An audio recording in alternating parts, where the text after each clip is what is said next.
Dans cette séquence, on considère une fonction f définie sur un intervalle AB, et dans un script min-max, on va tout d'abord écrire une fonction f qui prend comme argument un réel x et qui va renvoyer x au cube moins 3x carré plus x plus 1. Dans un second temps, on va écrire une fonction minimum qui prend comme argument la fonction f et les réels a et b et qui renvoie le couple xmin f de xmin obtenu par balayage avec un pas de b-a sur 1000. Le tout avec notre tnspire cx de tcas. Dans un nouveau classeur, on va ajouter une application Python. On appuie sur Nouveau et on choisit le nom du script qui sera Extrema. Dans la première question, nous demandait de définir une fonction f. On va donc appuyer sur Menu, Intégrer, Functions et choisir Def Function. On va appeler notre fonction f. Elle prend comme argument un réel x. On va définir y égale, le égal étant situé sous la touche contrôle, x au cube.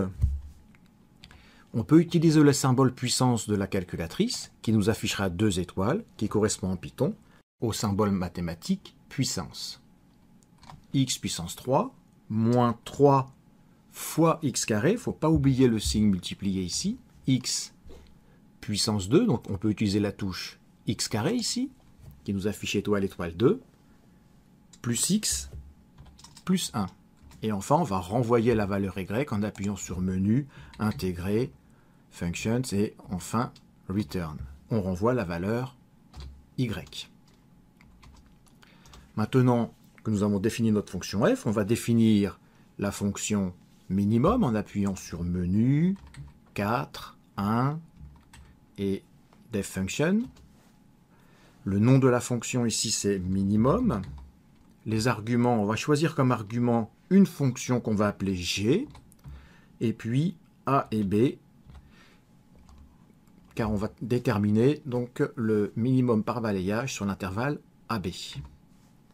On va entrer ici le pas, on va lui donner un nom, on va l'appeler n. Il était aussi possible de définir n comme étant un 4e argument de cette fonction minimum, pour ainsi contrôler la précision de notre recherche de minimum par balayage. On va initialiser xmin à A et ymin à G de A. On introduit maintenant une boucle pour, en appuyant sur Menu, 4, Contrôle, et on choisit la première des boucles pour, donc le choix numéro 4.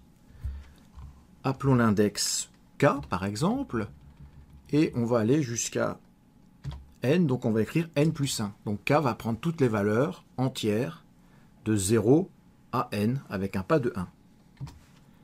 Ici nous définissons x comme étant égal à a plus k fois b moins a divisé par n.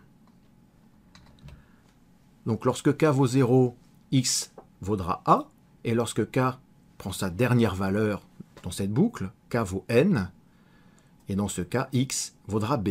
Donc on va bien prendre toutes les valeurs entre a et b avec un pas de b moins a sur n. On calcule maintenant l'image de x par la fonction g. Et maintenant, nous devons faire un test. Si jamais cette valeur de y est plus petite que le ymin courant, alors il faudra changer la valeur du ymin. Sinon, on ne fera rien. Pour cela, insérons un test conditionnel if en appuyant sur Menu, Intégrer, et on choisit Contrôle, et on choisit juste la première, if. Si y est plus petit strict que ymin, le symbole inférieur strict est accessible en appuyant sur Contrôle, puis égal. Donc on va choisir inférieur strict à ymin. Alors, qu'est-ce que se passe-t-il? Eh bien, nous changeons dans ce cas la valeur de ymin. Elle va prendre la valeur y, et xmin va aussi changer. On va actualiser l'abscisse. Xmin sera égal à x. On sort du test conditionnel if.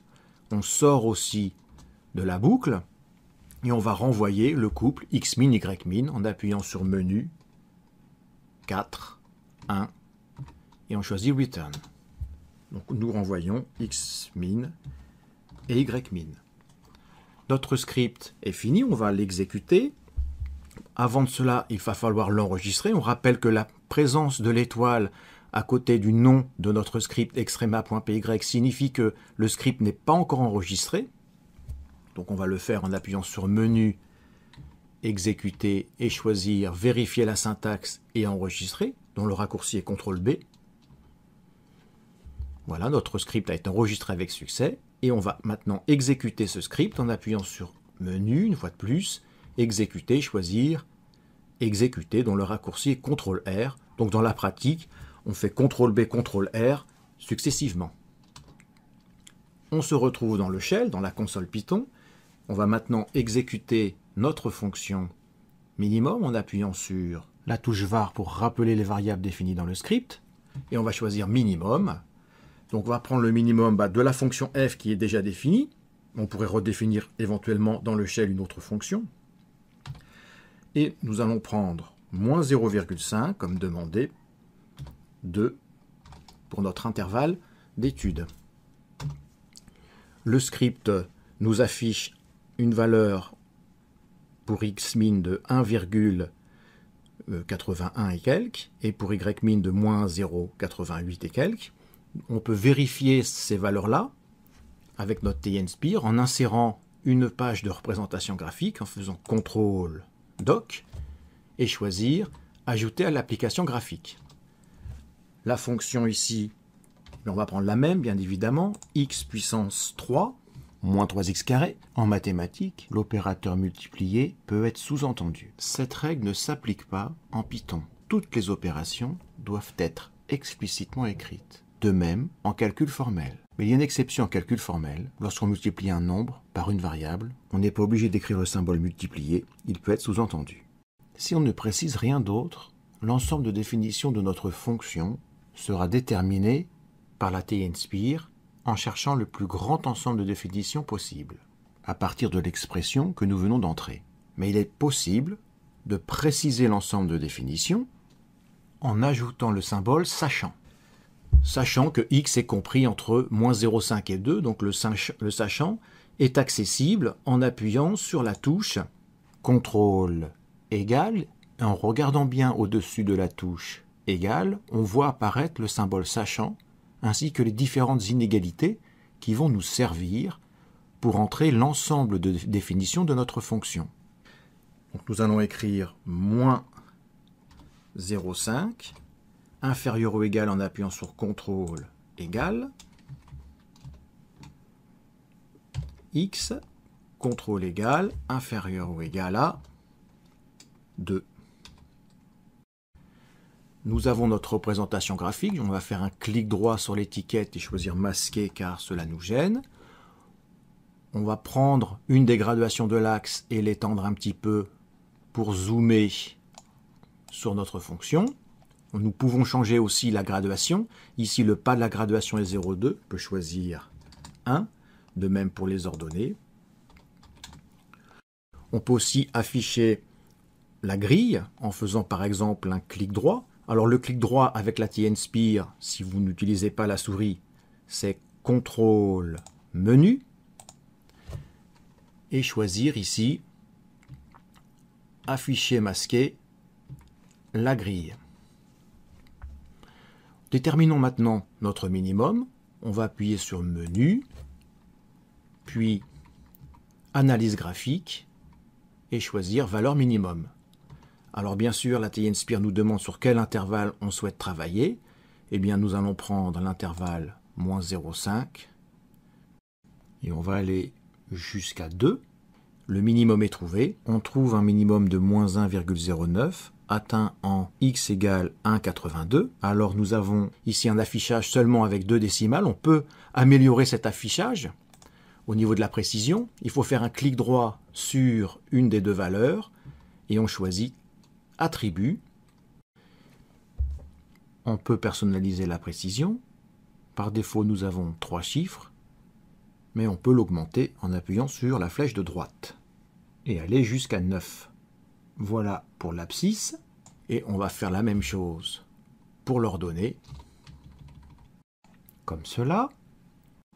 On peut comparer donc cette valeur trouvée numériquement par la calculatrice avec celle que nous avons obtenue avec le script Python.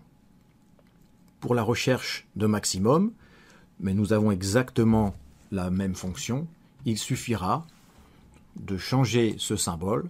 Le test se fera lorsque y est plus grand. Alors, on pourrait laisser le nom y_min, mais on pourrait mettre bien sûr ymax parce que ce serait plus parlant. Si y est plus grand que ymax, alors les conditions qui suivent seront exactement les mêmes. C'est un très bon exercice à faire par les élèves de réécrire une nouvelle fonction pour chercher ce maximum.